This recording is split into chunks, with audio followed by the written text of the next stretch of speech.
Hello student, good evening. आप सभी लोगों का आज के टॉपिक में स्वागत है। दोस्तों, जैसा कि आज प्री बोर्ड डिस्कशन रखा गया था स्कूल में, और वहाँ पे कई पेरेंट्स बच्चों के साथ आए और अपनी प्रॉब्लम शेयर कर रहे थे। तो बच्चों को बहुत सा प्रॉब्लम ये था कि उनको मैथ में दिक्कत अधिक आ रही थी, और बहुत से साइंस में भी नंबर कुछ कम आ रहा था, एसएसटी में भी नंबर कम आ रहा था। तो मेजर इशू ये था कि कैसे हम अपने आप को इम्प्रूव करें। पढ़ाई बहुत करते हैं, मोबाइल से पढ़ते हैं, लेकिन तो अच्छा नंबर नहीं आ रहा है। पेरेंट्स का एक कंप्लेन था कि रात रात भर मोबाइल से पढ़ रहा है लेकिन नंबर नहीं आ रहा है। तो बच्चों ध्यान दो, हम आज ये बात करेंगे कि लास्ट टाइम में हमारे पास 1 महीने का टाइम है, तो उस 1 महीने में हम क्या करें कि हमारा अच्छा नंबर आ पाए और हमारा बेस्ट अपना हम दे पाए और अच्छा इंप्रूवमेंट दिखे। तो देखो, लास्ट टाइम में हम बोर्ड की तैयारी कैसे करें, तो उसमें हम कुछ पॉइंट पे बात करेंगे। किन बातों का ध्यान दें पढ़ाई करते समय। दूसरा है, ये सबसे बड़ा इशू था कि ऑनलाइन से कैसे पढ़ें या न पढ़ें, क्योंकि पेरेंट्स को बहुत कंप्लेन था कि मोबाइल से बहुत पढ़ रहा है लेकिन इसका नंबर तो बहुत कम आ रहा है। तो तीसरा है कि आखिर वक्त में क्या करें। 3 पॉइंट हम बात करेंगे। तो देखो, पहला है ऑनलाइन की बात, क्योंकि देखो आज आपके पास 1 महीने का टाइम बचा है। ऑनलाइन में सबसे बड़ा डीमेरिट ऑनलाइन का यही है कि बच्चे पैसिव लर्नर बन जाते हैं। आराम से बेड पर लेट जाते हैं, मोबाइल लेके चलाते रहते हैं, देखते रहते हैं वीडियो। उस पर कई चैनल्स हैं, अच्छे टीचर पढ़ाते जरूर हैं, लेकिन जब आप उनकी नोट्स नहीं बनाओगे तो उसका यूटिलाइज सही से आप नहीं कर पाओगे। और लास्ट वक्त में रिवीजन का इंपॉर्टेंस बढ़ जाता है। आप कितने बार चीज़ों को पढ़ लगातार रिवाइज कर रहे हो, ये इंपॉर्टेंट है। आप कितना कंटेंट कहाँ पढ़े, ये इंपॉर्टेंट नहीं है। तो लास्ट में टू द पॉइंट पढ़ा जाता है और टू द पॉइंट अपना नोट्स होता है, जो कि बच्चे नहीं बना पाते। आपके लेवल पे ऐसी मेच्योरिटी नहीं है कि 10th का बच्चा जो पढ़ रहा है उसको नोट्स बना ले। तो इस टाइम हम तो यही कहेंगे कि ऑनलाइन पढ़ाई पे कम ध्यान दें, या न दें तो बेहतर है। आप कुछ डाउट है तो 10-20 मिनट के लिए मोबाइल पर अपना सर्च कर सकते हैं, लेकिन दिन रात पढ़ रहे हैं तो फिर ये गलत वे है। आप अपने नोट्स पर फोकस करो, यही मात्र एक अंतिम आपका निर्णय ये होना चाहिए कि आपका नोट्स ही आपको इम्प्रूव कराएगा। दूसरी बात, किन बातों का ध्यान दें। तो सबसे इंपॉर्टेंट है, इस लास्ट 1 महीने में हम लोग कंसिस्टेंसी से काम करें। मीन्स लगातार निरंतरता के साथ पढ़ाई करें। मीन्स कि अगर हमारी कैपेसिटी 5-6 घंटे की है तो हम 5-6 घंटा पढ़ें और पूरे फोकस होकर पढ़ें। ऐसा नहीं कि हम पढ़ रहे हैं यहाँ पे और मोबाइल हमारे बगल में मैसेज आ रहे हैं, हमारा दिमाग वहाँ पे है, तो फिर वो पढ़ाई नहीं होती है। आप 5-6 घंटा अपना बेस्ट दो, केवल फोकस करो, और उस चीज़ को जो पढ़ रहे हो उसको लिखने का भी प्रयास करो। जैसे एसएसटी का कोई क्वेश्चन है, हिंदी का कोई टॉपिक है, या साइंस की कोई टॉपिक है, तो उसको एक बार 2 बार पढ़ो, उसको मेमोराइज करो और उसको आंसर राइटिंग करने का प्रयास करो। आपको हर एक चीज़ का 2-3 पॉइंट मेरिट और डीमेरिट दोनों पता होना चाहिए।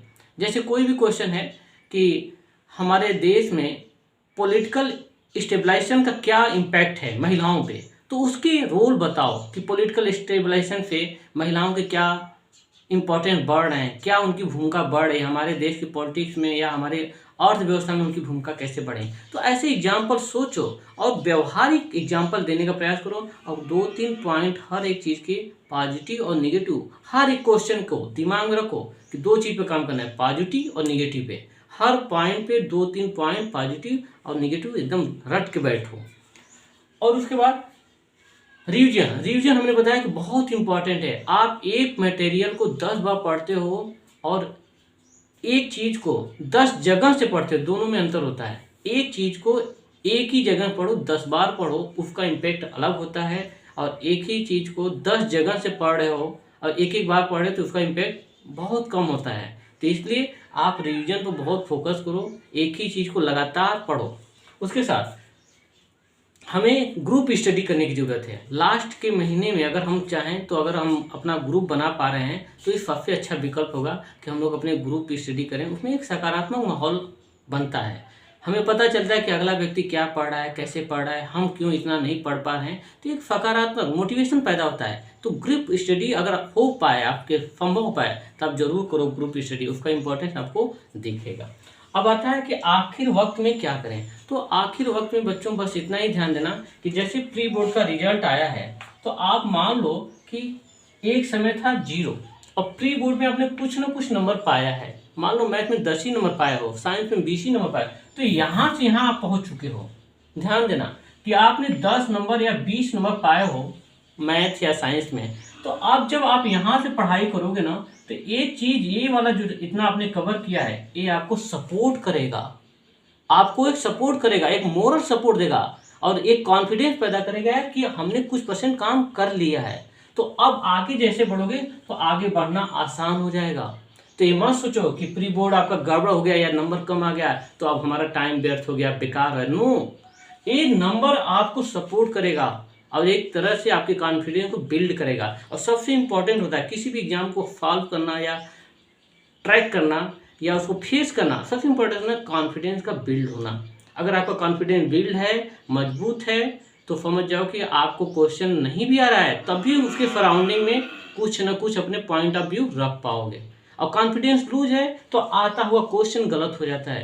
तो इसलिए आप अपने पोटेंशियल पर ध्यान दो, नर्वस मत हो कि आपका नंबर कम आ गया है, बस उसको इम्प्रूव करने का प्रयास करो और मेहनत करो और लगातार रिवीजन करो। और ख़ास करके हम पेरेंट्स से भी रिक्वेस्ट करेंगे, क्योंकि पेरेंट्स को मैंने देखा कि वो भी काफ़ी नर्वस हो गए थे, होपलेस हो गए थे, उनको उम्मीद नहीं था कि बच्चों का इतना कम नंबर आ रहा है। तो हम इस एक महीने में एक सकारात्मक एटमॉस्फेयर क्रिएट करें। तो पेरेंट्स से हमारा यही गुजारिश है कि वो बच्चों को सकारात्मक वे में लें, उनको कुछ मोटिवेट करें और उनको समझाएं कि ये उनकी कमजोरी नहीं है, ये उनकी स्ट्रेंथ बन जाएगी। अगर एक महीना वो बेहतरीन ढंग से पढ़ें, लगातार पढ़ें, तो हम गारंटी के साथ बोल सकते हैं कि ये जो 10 नंबर है मैथ में या 20 नंबर साइंस में, ये आसानी से 50 में कन्वर्ट होते देरी नहीं लगेगा, क्योंकि आपने इतना दूरी चल चुके हो।